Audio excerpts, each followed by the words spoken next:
Hi viewers, today we are going to see that how to find reactions on overhanging beam. In the last video we have discussed about what is the overhanging beam and double overhanging beam and single overhanging beam. Today we are going to discuss about a problem of a overhanging beam with introduction of UDL load.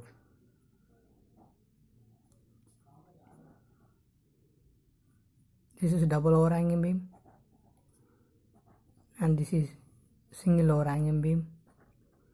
This can be like this also, and today we are going to see a problem of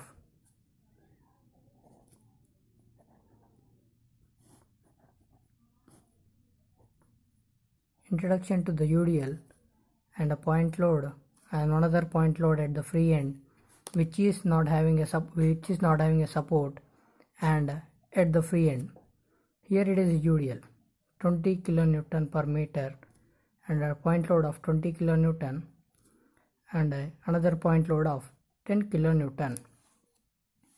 Here it is A and this is B, A support and B support, and reaction of RA and reaction about RB. That and the UDL is placed for a meter of 3 meter and another point load, the point load is placed 1 meter distance from the UDL and the support is 2 meters and this is can be 2 meters. The meters can be anything, the length may be anything, but the procedure should be same. We know that our procedure to follow reactions, to find the reactions. Given data, number 1. Number 2, total load on a beam.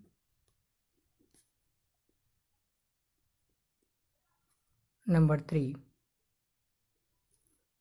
equating summation upwards reactions is equal to summation downward reactions. Number 4, finding out the reactions by two methods.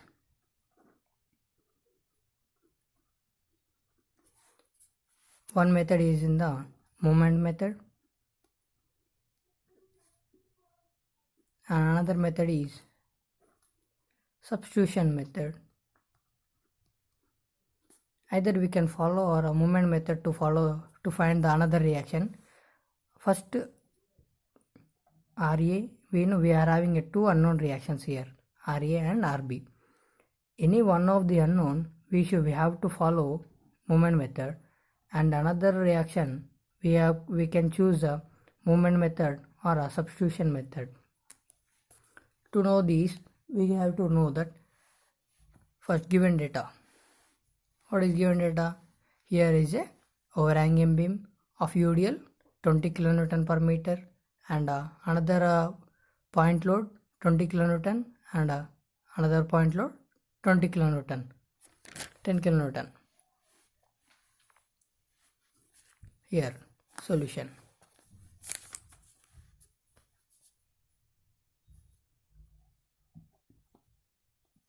Given data, overhanging beam with the loads.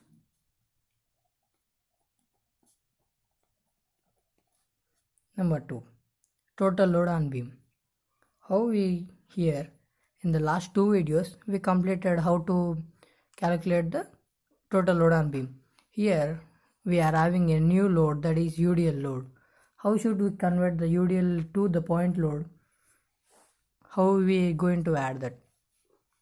Here we have let us have an example that let us assume that A meters, A is any constant, but this is let us assume that this is a unit of a meter and B is in a meter plus C is in a millimeter. So that this is just example.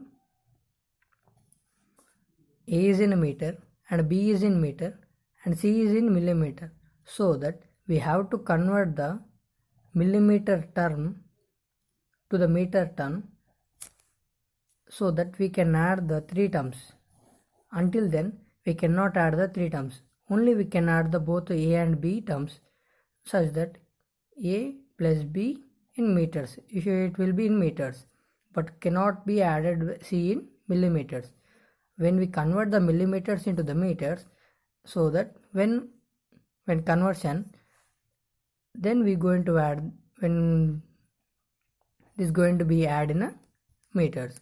Until then this cannot be added in a meters. In the same way, here we are having a point load of 20 kilonewtons and another point load of 10 kilonewtons and a load of UDL 20 kilonewton per meter. Here this both can be added, but this cannot be added, but this is a load which is going to be added in the total load on beam, so that we are going to convert the UDL into the point load, so that we can add the three of them. Here a 20 kilonewton plus a 10 kilonewton. Here this is very important, that is 20 kilonewton per meter. If we multiply with the meter, then the meter going to cancel and we remain with kilonewton. Simple, very simple. So that we going to multiply the meter term.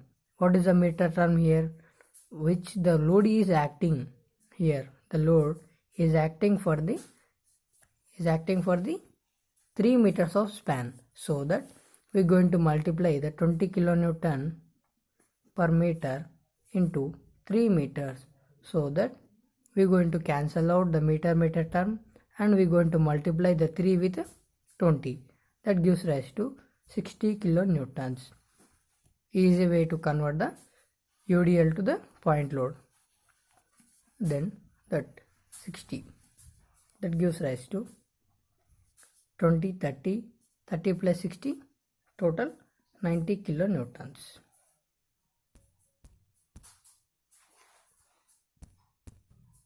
Step 3, that is equating the upward reactions is equal to downward reactions. Here we are having upward reactions A and B, so that RA plus RB is equal to downward reactions are here.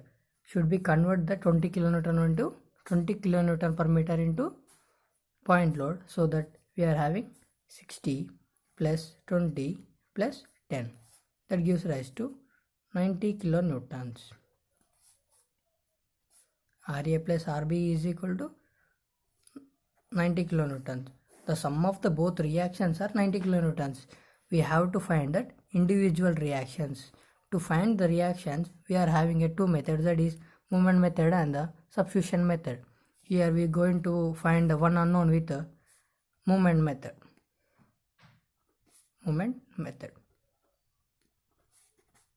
That movement method, what is the movement? Here movement is equal to that force into perpendicular distance. Just simple, just the force into perpendicular distance. When we consider this 10 kilonewton load, the perpendicular distance from here to the, if we consider that RA moment, taking moments about A, then the load multiplied with the distance. Just simple that. Here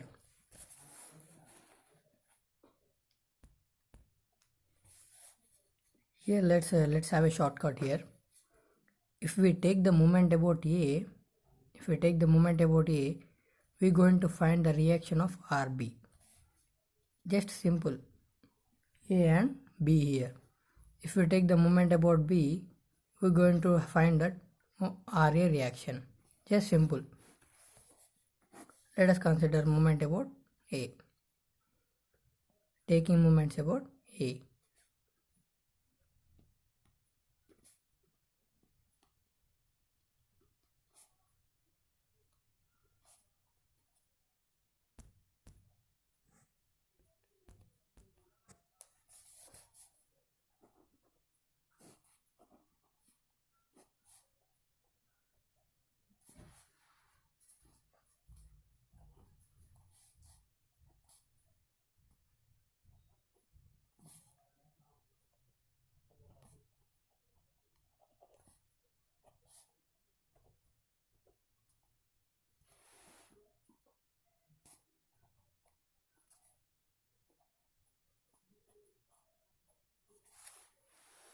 These are the lengths in the meters.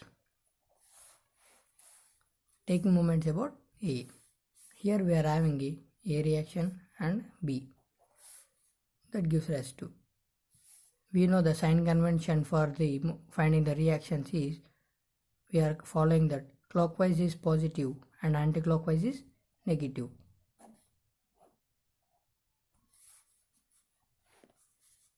That is equal to, here if we take the moment about A, so that we should not consider the RA in the equation we're going to write here. Let's have a RB reaction. It is in the anti-clockwise direction. This is moving in a anti-clockwise direction, so that this is in a negative direction. Minus RB into, what is the distance from the RB and RA is 3 plus 1, 4, 4 plus 2, 6. RB into 6. Next, let us consider from here the 10 kilonewton here, 10 kilonewton into, here it is 6 plus 2, 8. 10 into 8 in the clockwise direction plus 10 into 8. And next, here is a 20 kilonewton which is going to act from here, so that 20 into 4 plus 20 into 4. Next, the UDL is converted into point load, and here it is. When we convert the UDL into point load, it will act like this. Here 20 kilonewton. When we convert the 20 kilonewton per meter into point load, that becomes 60 kilonewton, and it acts at the center of the beam, center of the span which is selected by the UDL. Then we're going to act like this. The UDL going to act like this at the center, so that we're going to multiply like this.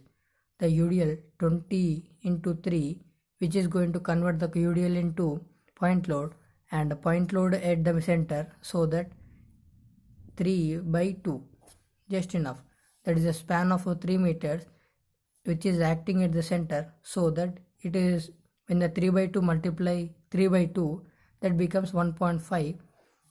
1.5, that's 60 into 1.5 gives rise to the UDL is converted into point load, and a point load is taking the moment, so that 20 into 3 is converted by the UDL to the point load, and the point load is load multiplied with distance by 3 by 2. That gives rise to minus RB into 6 is equal to, this becomes 10 into 80, 10 into 80, 80, plus 20 into 4, 80, plus 60 into 1.5.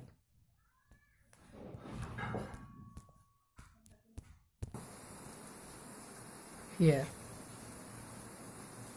when the plus sign goes out after is equal to, it becomes negative sign. 80 plus 80, 160. 160 plus 60 into multiplied with 1.5 gives rise 90. Minus RB into 6 is equal to, minus sign here minus sign get cancels, and 160 plus 90 gives rise 250. RB is equal to, when the multiplication sign if goes out after is equal to, it becomes by 250 by 6. RB is equal to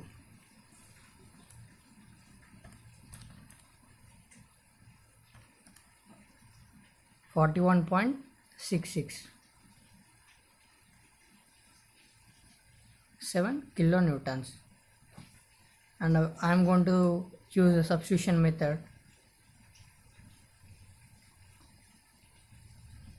to find the another unknown, that is RA plus RB is equal to, we are having 90 kilonewtons, and we know that RB is equal to 41.667 kilonewtons.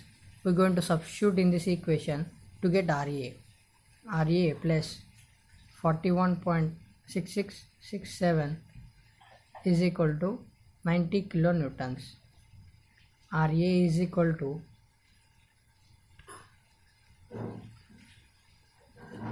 90 minus 41.667, that gives rise 48.33 kilonewtons.